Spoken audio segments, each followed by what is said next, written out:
Your worst workout is often better than another skip workout, particularly if you're getting a few of the key dynamics involved that we're about to mention today. You'll enter the gym at times and you will be low on energy. You'll be low on motivations. Certain body parts might be feeling stiff. You might be thinking of the bunch of emails you need to do tomorrow or later in the day, or the kids that are going to be screaming to get back and you just got your 30, 45 minutes now, whatever it is.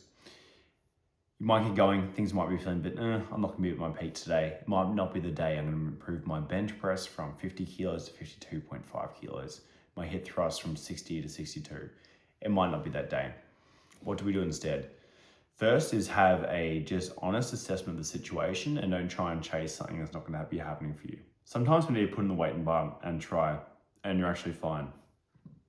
What often needs to be the case is you just resetting the dynamics for it being more of a plan B workout.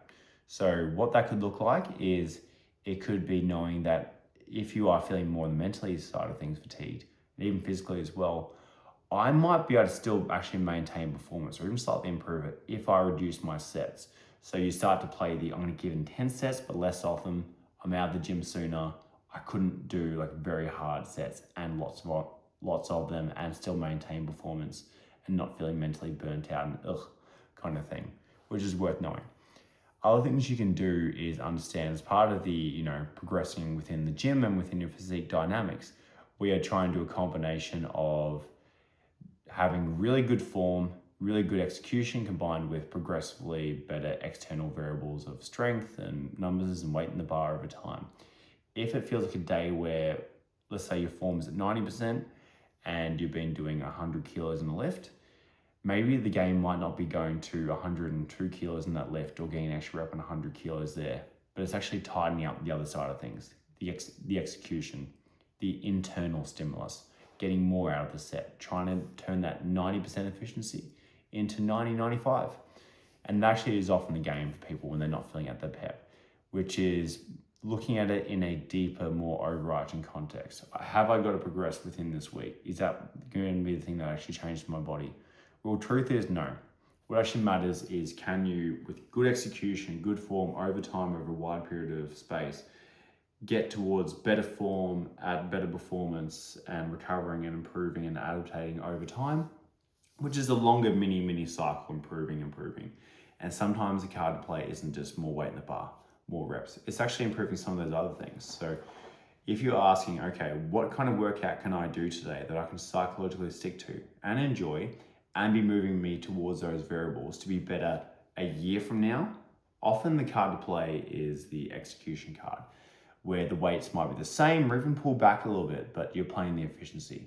You're manipulating variables. Hopefully you're aware that, okay, sometimes there are planned things where I've been going really hard for a really long time. You just need a deload. Sometimes it's one of those days when you just need the plan B of more internal stimulus or just less volume, but still pushing hard. But I just want to give you some encouragement that there are those variables, but then there's sometimes the variables that people aren't thinking about. People might go to the gym because they want to externally look better and feel better. But they might just constantly in the background hear some research that, okay, it helps you, weight training helps you with dementia or other health conditions or with diabetes over time or heart health or whatever it is. And you might I take that in, I train, so I've got that covered, it's good. But when you are purely focused on training performance reasons, you might forget about those variables just over time on those bad days. You are still ticking boxes for those things, for your motor learning, for all these different things that might help you there. And you're also doing something else which is important. You're keeping the habit going. Often people can be in this in and out phase of only training when they're good and the habits never fully stick. And there's always a semi-conversation of should I train, should I not? Versus what I'd actually encourage us to get to is a situation of I'm going to the gym, is it going to be workout A or workout B? Things where, things are flying off the wall, things are great. I just get started and it's better than I thought sometimes. Or, okay, do I need to go towards more of a plan B? And that's okay. Because next time you're still going to come to the gym and you'll feel better that you've trained, and it's going to lead to you not going home and binging out food because you feel like you're a bad performer in the gym, or just going home not training at all. So there's an extra hour you're thinking about eating, you feel worse about yourself, your sleep, for example, might not be as good having not trained that day. These are some of the externalities you might not be thinking of on the primary level. So combined with my previous video, which I was talking about, are you actually progressing? You need to put things within the context of things over time. Am I ticking off some of those variables I'm not thinking about? And what are some plan Bs for those days that aren't feeling too crash hot? They're going to happen. So hopefully there's some information you can take away. Thank you for watching. I'll see you next time. Bye-bye.